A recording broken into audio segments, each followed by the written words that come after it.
lección de Dios habla hoy, que dice: levanta la voz por los que no tienen voz, defiende a los indefensos, levanta la voz y hazles justicia, defiende a los humildes. Amén. Miren qué parte de la Biblia que está asociada con esto, ¿no? Con levantar la voz para defender a aquellos que no tienen voz. Y qué más indefenso o quién menos voz tiene que un niño que está en el vientre de su madre, que aún no nació, ¿no? O sea que hasta en eso la Biblia también nos habla y nos exhorta a poder hacerlo. Y eso es lo que celebro que se hizo ayer, ¿no? Como el pueblo de Dios se unió para levantar una voz, que ya lo viene haciendo desde hace un tiempo. Y sin querer entrar en cuestiones políticas, como les dije, esta voz que se viene levantando tanto en el Congreso Nacional, a través de gente que ha ido a exponer de diferentes disciplinas, muchos creyentes, médicos creyentes, teólogos, bueno, hubo un sinfín de personas que pasaron por ahí, más lo que se ha dicho en las calles y en las redes sociales, ha hecho que muchos legisladores hoy hayan cambiado su postura y otros que aún la estén pensando. Y por eso creo que debemos estar más que agradecidos y contentos de que esto sea posible, porque sabrán también que en muchos países del mundo esto está prohibido, es decir, hablar o predicar el Evangelio libremente y mucho menos oponerse a algunas leyes. Así que, hermanos, como muchas veces le decimos también a nuestros hermanos de la iglesia de la plaza, aprovechen el tiempo que tenemos aquí, porque no sabemos, puede venir algún tiempo de persecución como ha pasado en otros tiempos en la iglesia. Así que es un privilegio y una libertad que tenemos y tenemos que saber hacer buen uso de ella. Y la verdad es que hubo manifestaciones ayer, hoy también, tanto a favor como en contra de esta ley. Y el resultado todavía es incierto, algunos ya lo están pronosticados, pero la verdad que todavía, hasta que no llegue el momento de la votación, no podemos decir cómo va a salir. Pero pienso que debemos seguir, por lo tanto, orando y clamando a Dios para que este tema se resuelva de la mejor manera y sin que esto provoque graves enfrentamientos o incidentes. Saben que hay posturas muy marcadas, ¿no? Pero nosotros estamos para reconciliar, no para poner en contra a nadie. La segunda frase que les voy a citar dice que el aborto nunca es una solución, legal o ilegal, deja huellas profundas en quien aborta. Y debemos asumir que se apruebe o no esta ley, lamentablemente seguirá habiendo abortos, y eso debería ser el centro de nuestra atención, ya que se mencionó también, y cito textualmente, que muchas mujeres viven el drama de sentirse impulsadas a tener que abortar, haciéndolo bajo situaciones de opresión, marginalidad, abuso y presiones de una sociedad machista. Y aquí cito la cuarta y última frase que se leyó ayer en ese documento y que habla un poco de autocrítica. Dijeron que no siempre hemos estado listos para ayudar. Muchas veces nuestros prejuicios nos han alejado del dolor humano. Y con esta frase me quedo y la uso para titular, si se quiere, este mensaje que les iba a compartir, que se llama Sin Prejuicios. Y sabemos que desde los principios, de los comienzos de la humanidad, el hombre siempre ha tenido y tendrá prejuicios. Y aún ocurrió en el tiempo que Jesús transitaba aquí por la tierra y tenía prejuicios, aún contra él mismo, contra el Hijo de Dios, y si quieren ir un poquito más allá, hasta de su propia familia. Es decir, que es algo natural en nuestra conducta humana muchas veces tener prejuicios. Y bueno, la canción que les mostré y la letra que hablaba de ese nombre, sobre todo nombre, es porque Jesús es el protagonista, por lo menos hoy, de este mensaje que les quería compartir. Los invito a que me acompañen en el libro de Lucas, capítulo 7, versos del 11 al 16. Aquí narra una de las tantas historias de Jesús haciendo sanidades y milagros por donde él iba. Dice así: aconteció después que él iba a la ciudad que se llamaba Naín, e iban con él muchos de sus discípulos y una gran multitud. Cuando llegó cerca de la puerta de la ciudad, he aquí que llevaban a enterrar a un difunto, hijo único de su madre, la cual era viuda, y había con ella mucha gente de la ciudad. Y cuando el Señor la vio, se compadeció de ella, y le dijo: no llores. Y acercándose, tocó el féretro, y los que lo llevaban se detuvieron. Y dijo: joven, a ti te digo, levántate.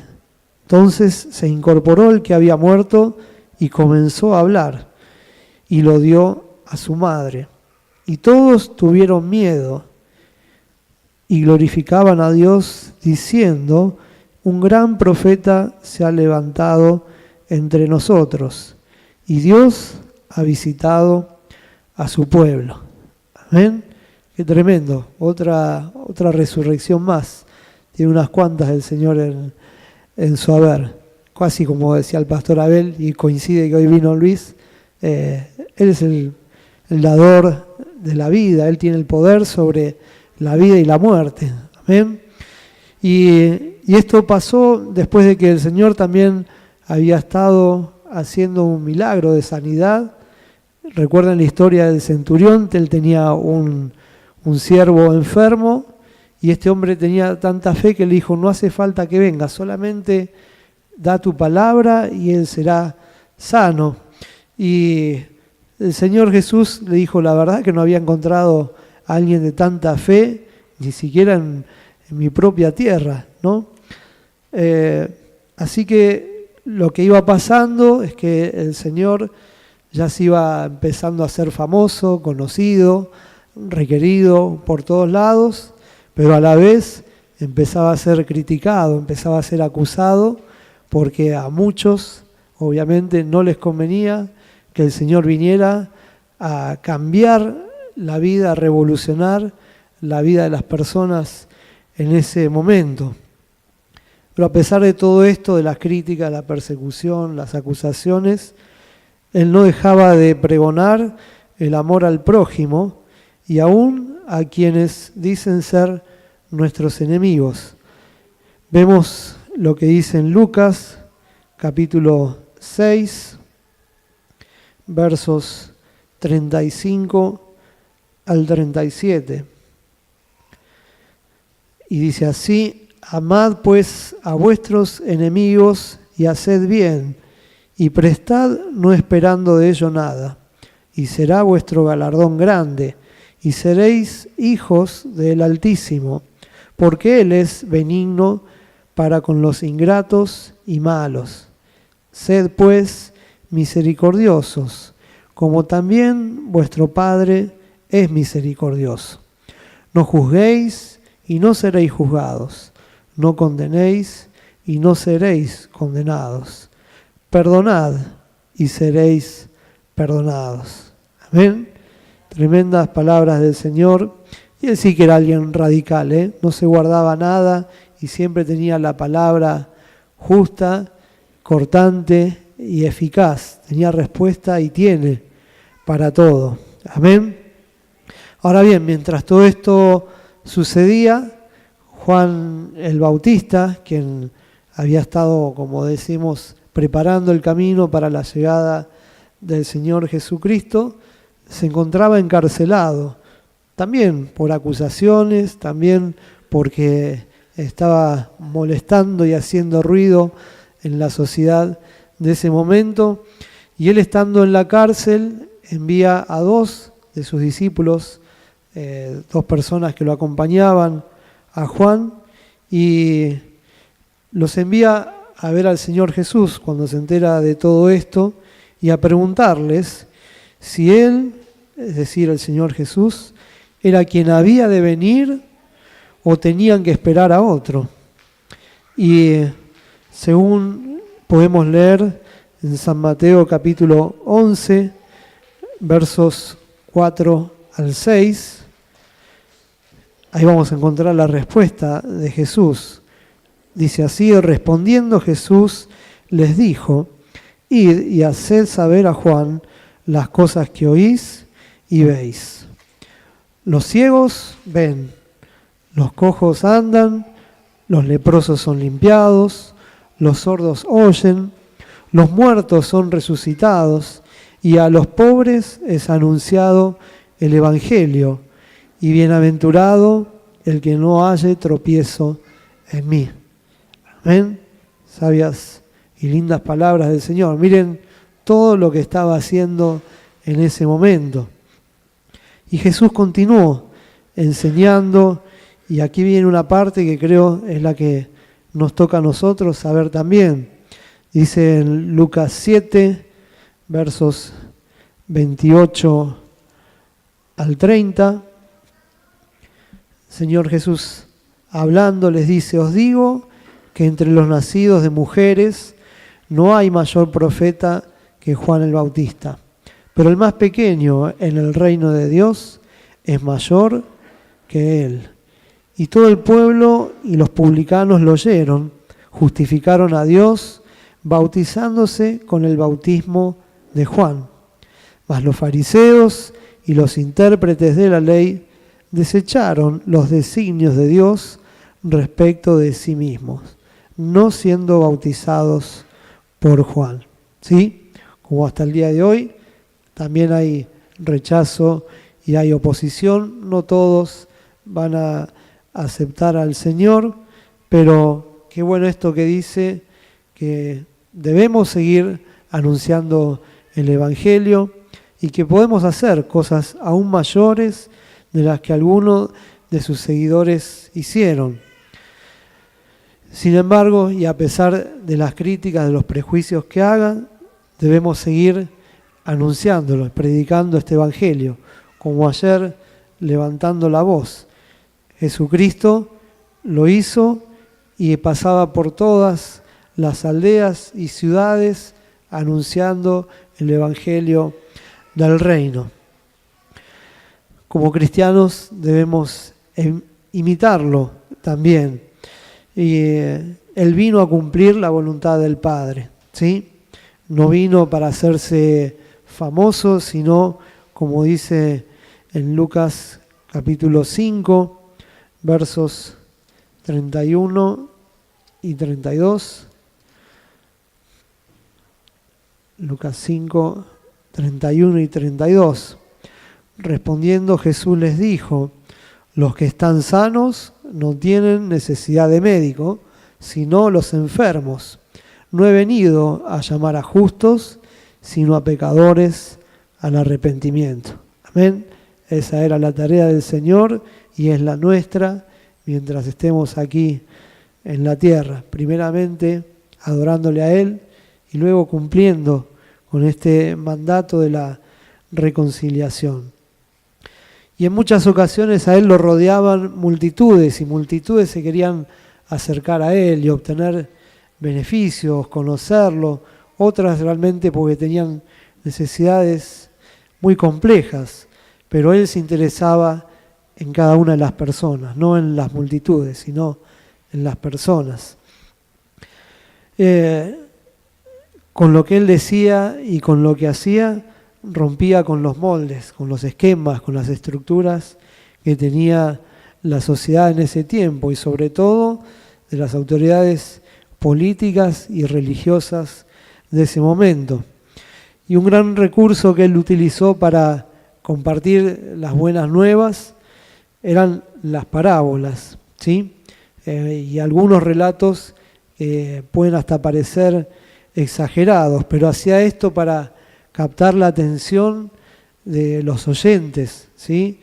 Y romper con esos pensamientos tradicionales. Y hay muchas historias muy lindas. Hoy les voy a compartir, todo esto hasta aquí fue a modo de introducción, pero el mensaje o la parábola que quería compartirles, seguramente conocida por muchos de ustedes, se encuentra en Lucas capítulo 15 y es la conocida como la parábola de la oveja perdida, ¿sí? El versículo 4, Lucas 15, versículo 4, Jesús sentado y enseñando, compartiendo con los demás, les dice: ¿qué hombre de vosotros, teniendo 100 ovejas, si pierde una de ellas, no deja las 99 y va tras la que se perdió? A mí, permítame imaginarme ese momento. Yo imagino que se hizo en principio un gran silencio y después algunos estarían murmurando la respuesta. Pero saben que las ovejas eran un bien preciado para ellos, era un bien de intercambio comercial y había que cuidarlas y daba trabajo. Y muchas veces los pastores tenían que viajar y atravesar grandes distancias para encontrar un lugar con pastos delicados, un lugar donde poder descansar, alimentarlas y luego volver. Pero para eso, como les digo, en el camino seguramente tenían que enfrentar algunos peligros, ¿sí? De depredadores, aún encontrarse con otros pobladores que eran enemigos de su pueblo, el clima. Bueno, imagínense un montón de cosas y de cuestiones adversas que tenían que superar para poder tener ese ganado de ovejas, que era su sustento. Y entonces probablemente la respuesta lógica hubiera sido: y no, la verdad que si tengo 100 y perdí una, no voy a arriesgar el 99% que me queda por el 1%, ¿no es cierto? A lo mejor es un pensamiento que podríamos tener nosotros también. No voy a arriesgar tanto por una sola, no vale la pena. Pero yo creo que aquí lo que el Señor Jesús les estaba queriendo enseñar era un principio del reino, ¿sí? ¿Qué sería ese principio? Que el amor de Dios es para toda la humanidad, que Él está dispuesto aún a salvar hasta esa última oveja perdida, ¿sí? Que todas las ovejas para Él y para nosotros tienen que tener exactamente el mismo valor. Amén. El sacrificio que hizo Él lo hizo por todos, no por algunos. Y aquí es donde también logra romper un poco los pensamientos de esas personas. En el capítulo 15, vamos a leer versos del 5 al 7, hablando de esa oveja que él encuentra, dice: y cuando la encuentra, la pone sobre sus hombros gozoso, es decir, contento. Y al llegar a casa, reúne a sus amigos y vecinos, diciéndoles: gozaos conmigo, porque he encontrado mi oveja que se había perdido. Os digo que así habrá más gozo en el cielo por un pecador que se arrepiente que por 99 justos que no necesitan de arrepentimiento. Amén. Qué linda palabra del Señor. En el cielo hay contentamiento cuando uno más vuelve o se agrega al rebaño. Amén. Así que yo le voy a pedir a los músicos, son tan amables, ya como para ir cerrando, vamos a cantar una canción más, pero creo que este amor que el Señor muestra por esa oveja perdida y que va a rescatar es la que nos tiene que motivar a amar a nuestro prójimo, la que nos tiene que motivar a permanecer dentro de su rebaño. Amén.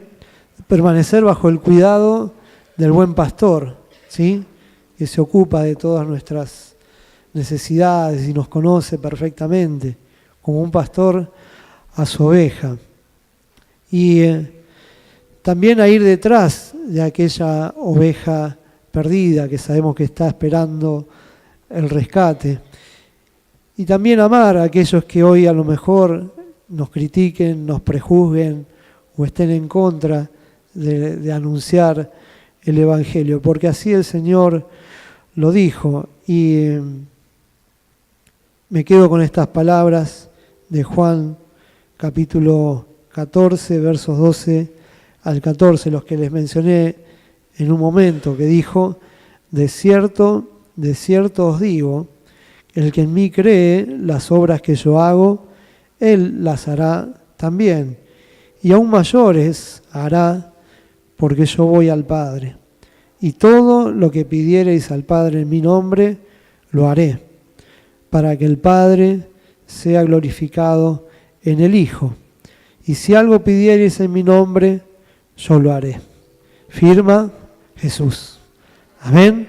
Así que, hermanos, los animo a levantar esa voz en cada lugar en que estés. No solamente en este caso por la ley que se está tratando, sino que hay muchos temas en los que a veces es nuestra voz la que se tiene que oír.